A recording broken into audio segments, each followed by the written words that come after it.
Hola y bienvenidos a esta clase número 15 donde pues lo que vamos a hacer es algo un poco diferente a otras clases, dado que probablemente voy a enfocarla más a algunos conceptos teóricos. Esto porque ya os he prometido que íbamos a hablar de los diferentes tipos de visualizaciones que tiene el Power BI. Entonces vamos a tratar de centrarnos más que nada en eso. Si bien vamos a ver imágenes de estas visualizaciones, etcétera, pero un poco la idea es centrarnos en algunos puntos probablemente un poco más teóricos. Bien, para comenzar, pues como siempre os pido pues suscribiros al canal si no estáis suscriptos, dadle un clic a la campanilla si queréis recibir pues notificaciones del canal y pues dadle un like si os parece interesante esta clase. Vamos a comenzar hablando un poco de algo que es importante. Yo había estado hablando de la importancia de pues el storytelling, esto es montar una historia alrededor del cuadro de mando que estamos intentando montar. Para conseguir realmente este concepto, pues no tenemos que ponernos, por decirlo así directamente, a trabajar y montar gráficos. Esta no es la idea y no debiéramos trabajar de esta forma, sino que primero debiéramos respondernos algunas preguntas que son importantes a la hora de prever y comenzar a trabajar con la elaboración de un cuadro de mandos. Por ejemplo, tengo que determinar qué es lo que quiero comunicar. Esto realmente es muy importante. Si yo no sé lo que quiero comunicar, por más que encuentre relaciones, cifras, tendencias, lo que sea, pues me va a resultar muy difícil tratar de transmitir el mensaje que es o el que yo tenga que transmitir o el que me hayan pedido que transmita, digamos, en cualquiera de los casos. Luego, tenemos que ver si lo que vamos a hacer es comparar, mostrar una tendencia, analizar proporciones, explorar relaciones. Esto va a definir el tipo de visualización que vamos a utilizar. Y esto lo tenemos que ir haciendo dentro de un cuadro de mandos, tendremos diferentes reportes. Y esto lo tendremos que ir pensando en conjunto, o sea, en cuál va a ser el flujo de los reportes que nosotros vamos a montar y por otro lado, reporte por reporte. ¿Qué es lo que queremos mostrar en cada uno de esos reportes? Por ejemplo, supongamos que nos han solicitado que montemos un cuadro de mandos, ¿sí?, de las ventas a nivel mundial y las tendencias que se esperan respecto a estas ventas. Algo bastante parecido a lo que estamos montando en nuestros ejemplos. Bueno, para esto deberíamos pensar, ¿sí?, una breve historia para tratar de conectar con la audiencia. Esto es muy importante. Y podríamos comenzar por definir, por ejemplo, una pregunta específica. Esto nos va a llevar a que probablemente nuestro primer reporte podría ser un panel de filtros. O bien podríamos mostrar una situación general primero y luego apelar a preguntas más específicas. Con lo cual, en este caso, realmente va a ser muy distinto el enfoque. Primero vamos a tener un primer panel donde nos da un enfoque global de dónde estamos parados y luego recién vamos a tener un nuevo panel donde vamos a comenzar a trabajar lo que serían, entre comillas, digo, preguntas, lo que serían en realidad, pues, un panel con filtros, ¿sí? Bien, entonces, también podríamos tener la necesidad de que todos los paneles tengan filtros, que es un poco lo que nos está pasando actualmente.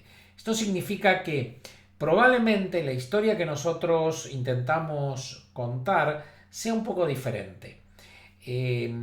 O probablemente partamos de una base inicial pero luego es como que vamos abriendo a diferentes audiencias o diferentes públicos. Y cada una de estas audiencias va a solicitar diferente tipo de pregunta. Hace unos cuantos años me surgió la necesidad de hacer cuadros de mandos que tenían que ver, por ejemplo, con recursos humanos. Y teníamos, por un lado, lo que era la gerencia de recursos humanos, pero por otro lado íbamos bajando de nivel para los diferentes integrantes de los recursos humanos de una compañía. Entonces, las necesidades, las preguntas son muy diferentes y esto lo tenemos que tener en cuenta. Ahora bien, nuestro cuadro de mando tiene que llevarnos en su flujo a que esto ocurra. De otra manera, pues lo vamos a tener difícil. Fijaros cómo algo así nos cambia el diseño, ¿sí? De una manera muy drástica, ¿sí? Hemos hablado ya de 3 diseños y bueno, en realidad pueden haber infinitos diseños. También podríamos pensar en diferentes modelos, pero a ver, ¿cuál va a ser el modelo? Eso lo vamos a poder determinar en función del objetivo. En el caso que estamos trabajando, probablemente vamos a tener primero un panel genérico y luego vamos a ir avanzando a preguntas más específicas relacionadas con las tendencias y relacionadas con diferentes audiencias que podrían llegar a darse. Esto es un poco la idea de lo que estamos mostrando. Un consejo muy importante respecto a esto es buscar simplificar la complejidad. Tener en cuenta que en muchos casos menos puede ser más. O sea, no tratar de, y esto lo he repetido varias veces, no tratar de poner cosas que sean bonitas, luminosas y brillantes, sino evitar la saturación, por ejemplo, de colores o gráficos parecidos, por más bonitos que sean. ¿Sí? Esto es muy importante. Lo que buscamos es transmitir un mensaje y que sea claro, no que sea confuso. Y todo este tipo de cuestiones podría llegar a generar más confusión que algo concreto. Y esto lo podemos ver muchas veces, incluso cuando miramos gráficos en periódicos o miramos en muchos sitios donde probablemente a veces nos genera más confusión, por más que sea algo bonito, que el mensaje que se está intentando transmitir.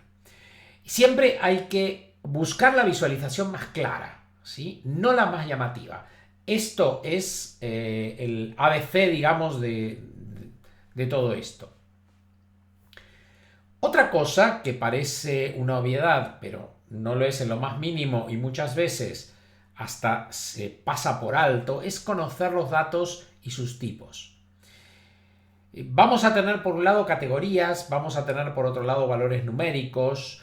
Entonces esto nos va a definir si lo que vamos a utilizar son columnas, son barras, son pasteles y gráfico de tartas o ¿sí? Este tipo de cosas. Por ejemplo, si tenemos datos temporales vamos a trabajar más con líneas probablemente o áreas. Si tenemos datos geográficos, por supuesto que los mapas serían lo suyo. Las relaciones entre variables sí nos van a dar la necesidad de trabajar con gráficos de dispersión, gráficos de burbujas o también líneas. Esto podría ser. Por ahí, a veces los gráficos de línea nos permiten llevar a puntos, ¿sí? Esas líneas y poder analizar cuál es la tendencia también. Entonces, esto es muy importante. Conocer los tipos, conocer los datos en sí mismos, ¿sí? Es algo muy, muy importante. Y bueno, siempre tener algún especialista que conozca desde el punto de vista también del negocio, ¿sí? No solamente el dato puro y duro, sino cómo funciona el negocio que nosotros estamos intentando analizar. Bien.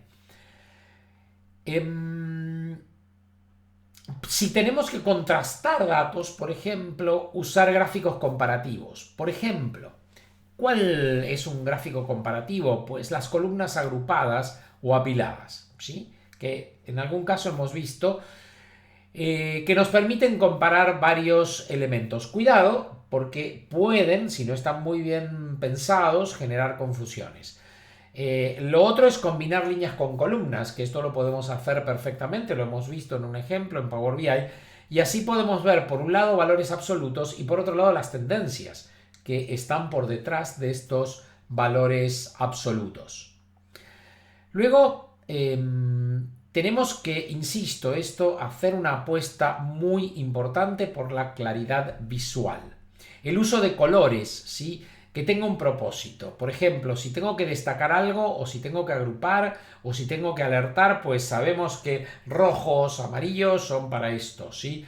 Pero, por ejemplo, si quiero destacar algo o llevar algo a lo que sería un concepto más de, bueno, la empresa probablemente tendrá determinados colores y si son algo relacionado con la empresa en que trabajamos, pues trabajar con los colores propios de la empresa puede ser algo muy importante. Luego colocar etiquetas, leyendas que sean claras, ¿sí? No llenar de números, sino que darle, insisto, claridad.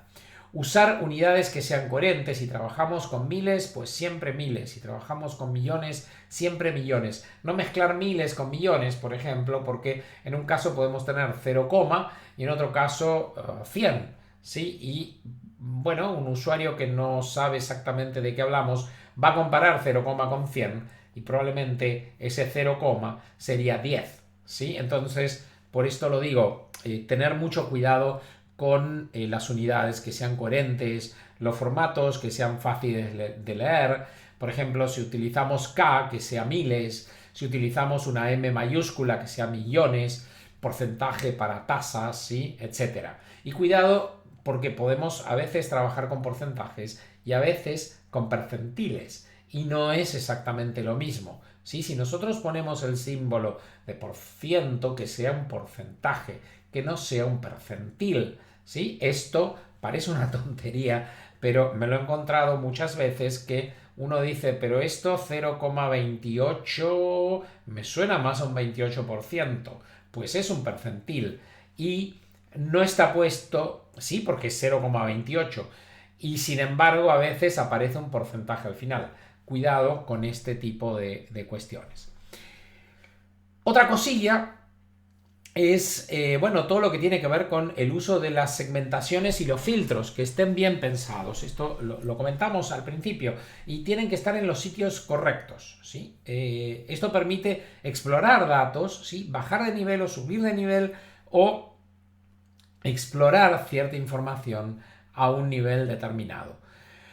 Hay que asegurarse de que no se solapen ni se confundan. O sea, si nosotros tenemos una serie de segmentaciones que, por ejemplo, hacen alusión a una categoría, luego una subcategoría y dentro de esa subcategoría otra subcategoría más, pues normalmente uno intenta leer de izquierda a derecha este tipo de cosas. Entonces, no mezclemos cosas. Si utilizamos determinada, sería nomenclatura visual dentro de los gráficos, pues mantener esa nomenclatura visual siempre. Y en las segmentaciones esto es pues muy importante. Siempre hay que validar con la audiencia. Si esto es fundamental. ¿Quién va a ver el informe? ¿Va a ser un técnico? ¿Va a ser un ejecutivo? ¿Va a ser quién? Porque vamos a ver y van a hacer interpretaciones muy diferentes. Entonces tenemos que ver a quién, para quién es el informe y ajustar el nivel de detalle en función de esto. A ver, si estamos hablando de un nivel ejecutivo muy alto, llevar un nivel de detalle muy bajo pues no es lo correcto. Luego, si el ejecutivo quiere bajar de nivel, pues tendrá la posibilidad, por ser ejecutivo, de acceder a zonas donde va a tener permisos, ¿sí? Pero en principio, pues tener cuidado con esto. Y este es otro tema importante que ya lo vamos a tratar, que es el tema de los permisos y la seguridad.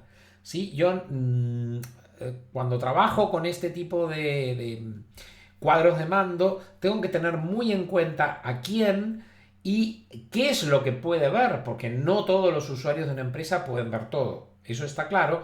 Entonces yo tengo que delimitar la seguridad. Por ejemplo, si trabajo con 3 áreas, ¿sí? Y estoy poniendo datos críticos de cada área, puede ser pues información económica o de mejores ventas de alguien o lo que fuere, tengo que tener cuidado de que digamos, el público tenga la posibilidad, tenga la, digamos, pues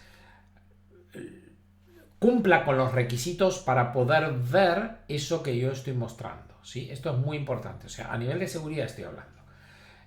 No todo el mundo puede ver todo, esto es importante y tengo que determinar los roles que van a mirar el cuadro de mandos que yo estoy montando. Y esto también es algo muy, muy, muy importante. Por ejemplo, algunos errores comunes, ¿sí?, que se pueden evitar es utilizar gráficos de pastel con muchas categorías. Y esto lo vimos, sí, en un ejemplo, donde había un gráfico, no era exactamente un gráfico de pastel, pero sí vimos que si exageramos la cantidad de categorías, pues no se ve, no se entiende lo que se está mostrando. Entonces, a veces poner un top 10, un top 5, sí puede ser mucho más interesante para un gráfico de pastel que decir, pues muestro todo, ¿sí? Y luego no se entiende nada. No abusar de los gráficos 3D. Los gráficos 3D muchas veces son una mala decisión, ¿sí? Porque el gráfico 3D es un caso de un gráfico bonito, pero que nunca me termina de mostrar exactamente cuál es el valor adecuado. Entonces, abusar de un gráfico 3D, pues hay que tener mucho cuidado.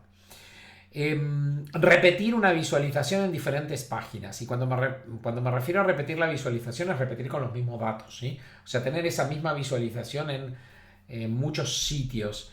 Es preferible poner algún enlace donde yo pueda volver a ver la visualización eventualmente si veo que es necesario. Pero repetir la visualización tiene dos vertientes malas, por decirlo en este caso. Una es, vamos a ocupar espacio, y normalmente el espacio en un dashboard es un recurso escaso, no es algo que nos va a sobrar, nunca nos va a sobrar espacio en un dashboard bien montado.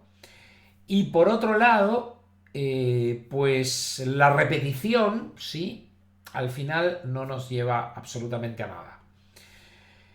Y luego incluir tablas sin interacción o sin filtros, o sea, tablas descomunales que tengan muchos datos, es que no las va a mirar nadie, porque si yo pongo una serie de información que no la puedo filtrar, que no puedo hacer nada y que es texto puro, sí, pues esto normalmente es otro problema. Entonces, tener en cuenta este tipo de cuestiones es un primer punto fundamental para trabajar con este tipo de, de tableros de control.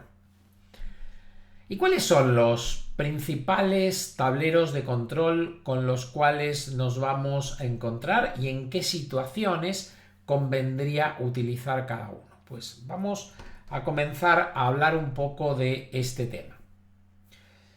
Por un lado tenemos los gráficos de columnas. Vamos a ver que tenemos diferentes tipos de gráficos de columnas. Y esto ya, a ver, no puedo bajar tan en detalle y decir si utilizo las columnas en horizontal o en vertical. Esto, pues mucho depende de usos, costumbres, gustos y lo que se quiera mostrar, ¿sí? Ahí ya no me podría meter a menos que conozca muy bien lo que quiero transmitir, claramente.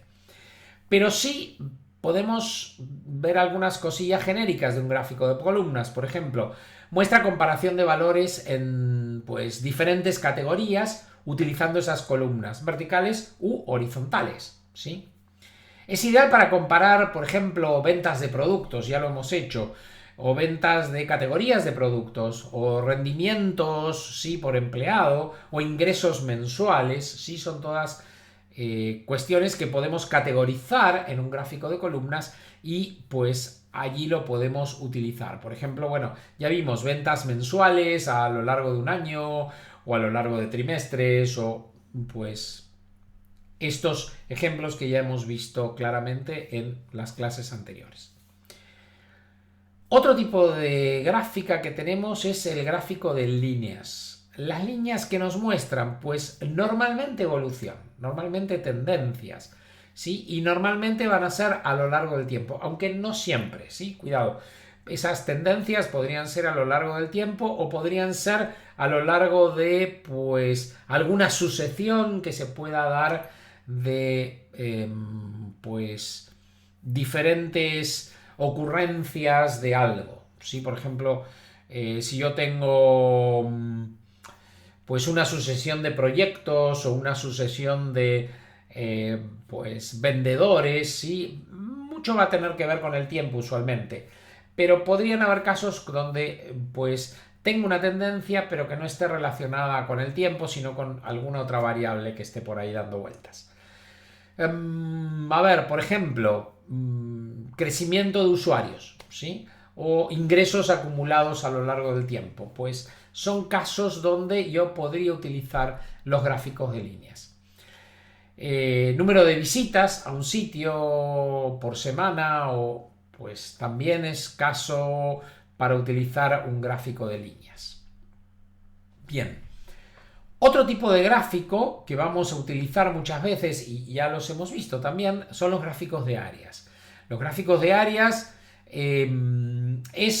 normalmente vimos que es parecido a un gráfico de líneas, pero que genera un relleno, ¿sí? En el espacio que nos queda debajo de la curva. O sea, si nosotros tenemos una línea, vamos a tener un espacio debajo y ahí se rellena. ¿Y para qué sirve? Pues normalmente lo que vamos a ir destacando aquí son volúmenes acumulativos o, por ejemplo, participación a lo largo del tiempo, ¿sí? Por ejemplo, la participación acumulada de productos a lo largo de un año, o sea, cuáles son los productos que tienen mayor o menor incidencia, ¿sí? Y acumulativa de alguna manera. Entonces, bueno, esto podría ser un uso de gráficos de áreas. Otro tipo de visualización, que esto no entramos en detalle todavía, son las tarjetas o los KPIs. Vimos un KPI, todavía no entramos con las tarjetas 100%, y tampoco vimos el KPI específico que trae Power BI. Vimos como ejemplo de una visualización que me puedo traer de fuera. ¿Qué nos muestra? Pues nos va a mostrar indicadores, ¿sí? Como por ejemplo totales, promedios, porcentajes. Y esto a veces lo que se suele hacer es que estos indicadores están previstos dentro de pues un plan de trabajo, o puede ser también indicadores de si vamos bien o mal en la consecución de un proyecto, en la consecución de ventas, o si cumplimos o no con determinados pues objetivos, etcétera. Entonces, en estos casos es cuando nosotros vamos a utilizar las tarjetas o los KPIs. Bien. Otro tipo de gráfico que tenemos es el gráfico de sectores, pasteles, como lo queráis llamar. ¿Sí? Se le suele dar muchos nombres a este tipo de gráficos. Lo importante es que lo que muestra son las porciones dentro de un total. Suelen ser gráficos redondos, aunque ya vimos, tenemos un caso de un ejemplo de un gráfico de este tipo cuadrado, pero en general son redondos. Muestra proporciones en general, y hay que utilizarlo cuando, como dije antes, las categorías no son demasiadas, normalmente no más de 5 o 6 categorías. Ya lo que supera 5 o 6 categorías ya habría que analizar un poco de hacer un top 10, un top 5 o algo parecido. Y por ejemplo, a ver, podríamos ver la distribución de ventas en diferentes departamentos o diferentes áreas o diferentes regiones, o diferentes categorías de productos, ¿sí? O bueno, distribución de presupuestos por departamentos. Bueno, hay muchísimos ejemplos donde realmente podríamos utilizar el gráfico de pasteles, ¿sí? O bueno, pie en inglés. Otro tipo de gráfico que podríamos utilizar es pues lo que sería el gráfico combinado, donde ponemos líneas con columnas, ¿sí? Aquí lo que nos va a mostrar es una comparación de diferentes tipos de datos, sí, pero siempre dentro de un mismo eje. Y podría ser para ver, por ejemplo, una variable determinada, cómo afecta a lo largo del tiempo, ¿sí? Y cómo se va categorizando eventualmente lo que va ocurriendo con esa variable, ¿sí? Por ejemplo, podría ser los ingresos que tenemos a partir de la venta de un producto, ¿sí? O la venta de categorías de producto también, y los márgenes de ganancia que podrían producir esas ventas serían casos de este tipo. También tenemos los gráficos de barras que pues estos son para comparar categorías, ¿sí? En un formato, ya lo digo, puede ser horizontal o vertical. Y es útil cuando queremos etiquetar, estas categorías. Y si, bueno, hay que tener cuidado cuando son demasiadas también, porque podría pasar lo mismo que con los gráficos de torta, ¿sí? Luego tenemos los gráficos de dispersión, sí, que también los vimos, y lo que muestra es una relación siempre entre dos variables, ¿sí? Queremos saber si hay una correlación o no entre las dos variables. Entonces vamos a ver que si se va generando entre los diferentes puntos como una línea, es que tenemos mayor correlación, y si la línea queda dispersa, pues que tenemos menor. Aquí, como digo, es para detectar correlaciones o agrupaciones de datos, porque también podría ser que veamos nubes de datos. Entonces, en este caso estamos hablando de agrupaciones. Por ejemplo, la relación entre ingresos de productos o los gastos por clientes podrían ser ejemplos, ¿sí? De pues, un gráfico de dispersión, ¿sí? Insisto, normalmente vamos a ver dos cosas, o tendencias a generar una correlación entre datos, o tendencias a que se generen nubes en diferentes puntos, con lo cual vamos a ver que hay pues determinada agrupación de información, sí, por alguna característica. Pero siempre estamos analizando datos numéricos X versus datos numéricos Y. Esta es la idea. Otro tipo de gráfico, algo hablamos de esto, son los gráficos de mapas, ¿sí? ¿Y qué nos va a mostrar? Pues ubicaciones geográficas, ¿sí? No más. ¿Cuándo lo utilizamos? Pues para visualizar ventas por un país, o incidencias por región, o distribuciones de ventas o lo que fuera por ciudad, ¿sí? Aquí tenemos diferentes tipos de gráficos de mapa que podemos utilizar. Un tipo de gráfico muy particular que es el mapa de calor, se suele utilizar mucho porque el mapa de calor lo que hace es nos muestra con mayor color determinadas áreas y con menor color otras, ¿sí? Esto tampoco hay que abusar con los mapas, ¿sí? Con lo que se muestra en un mapa, porque a veces con mostrar puntos basta, ¿sí? A veces no, a veces necesitamos de estos mapas de calor o, bueno, gráficos parecidos a esto.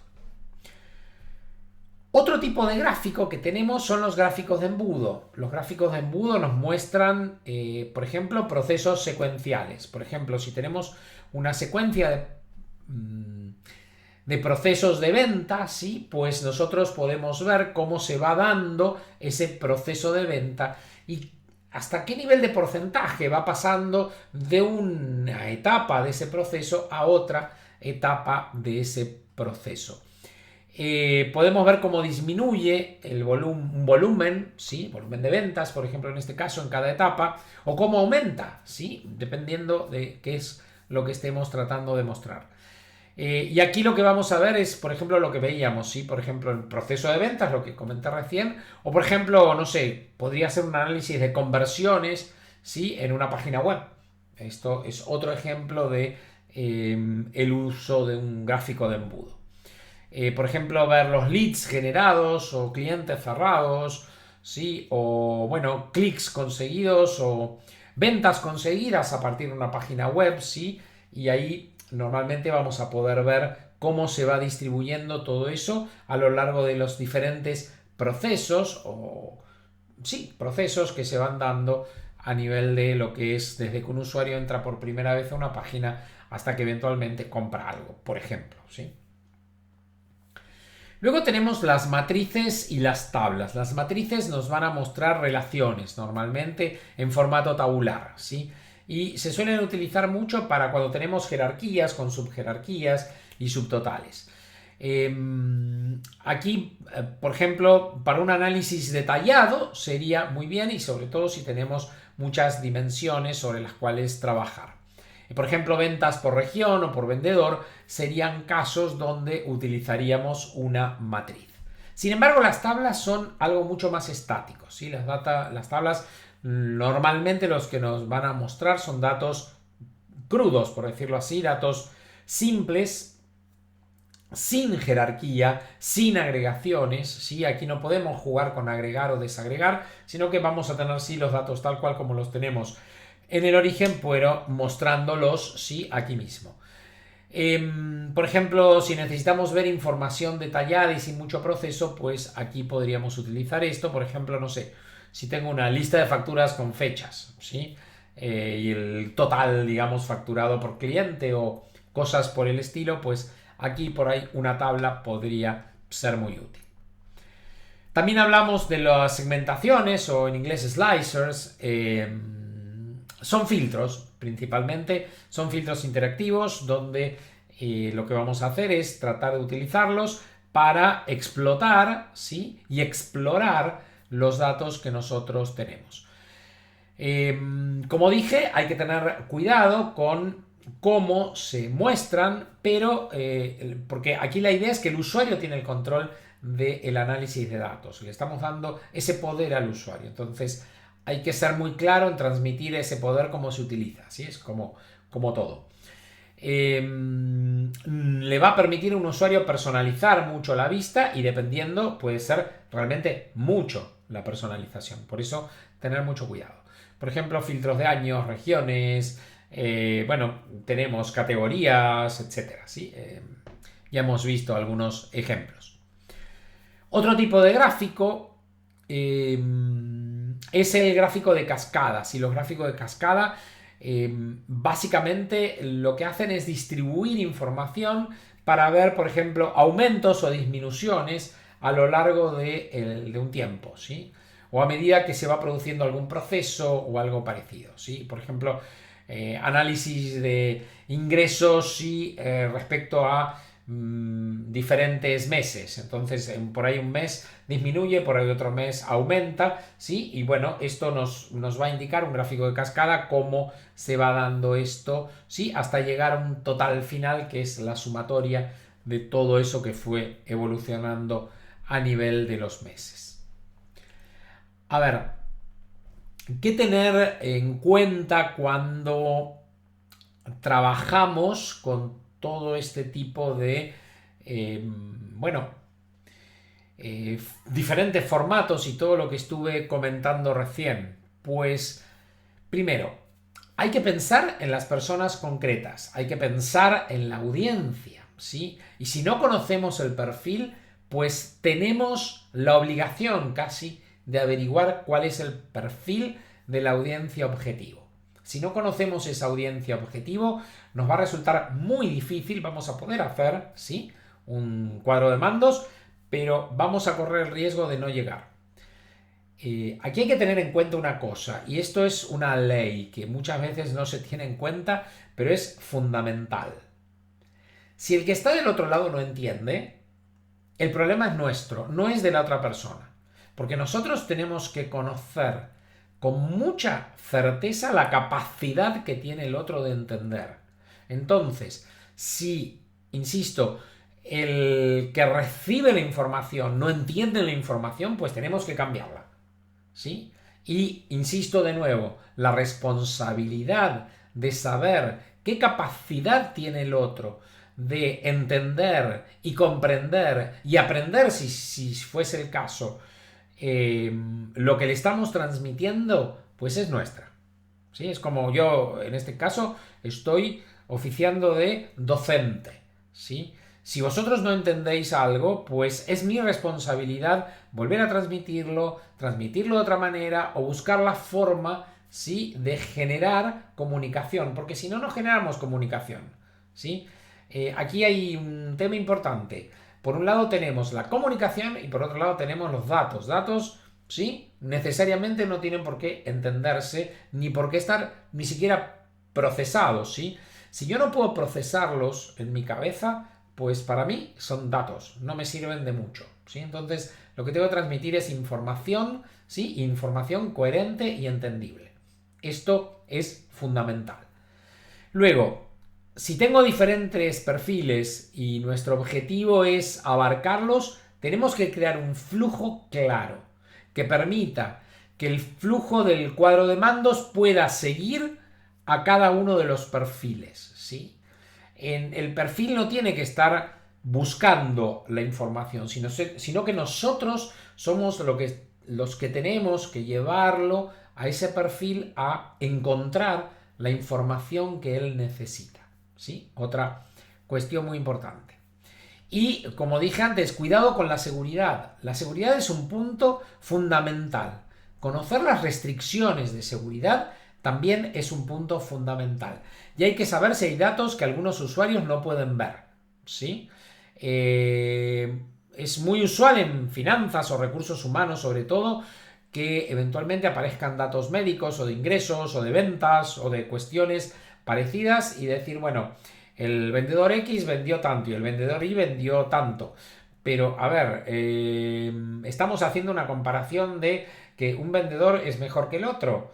Cuidado con quién ve esta información, porque por ahí podría generar matices que no es lo que queremos. Entonces, tener muy en cuenta el tema de la seguridad, los roles, es muy muy importante. O sea, y aparte que nos vamos a encontrar con información que incluso podría, hasta desde el punto de vista legal, ¿sí?, tener problemas, ¿sí? Recordemos que hay una RGPD y hay leyes hoy por hoy muy fuertes, por decirlo así, respecto a todo el tema de información, datos, etcétera. Entonces tenemos que tener mucho cuidado de cumplir con las reglamentaciones y las leyes que están por detrás de todo esto, ¿sí? Si no cumplimos, pues podríamos tener incluso severas multas, ¿sí?, a nivel de empresa y a nivel personal, pues también. Entonces, tener muchísimo cuidado con la información y con la restricción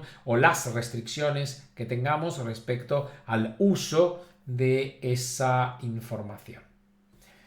Bien, un poco lo que quería comentar en esta clase, estamos llegando al final, era un poco todo esto. Me gustaría mucho que en esta clase pues pongáis comentarios, ¿sí?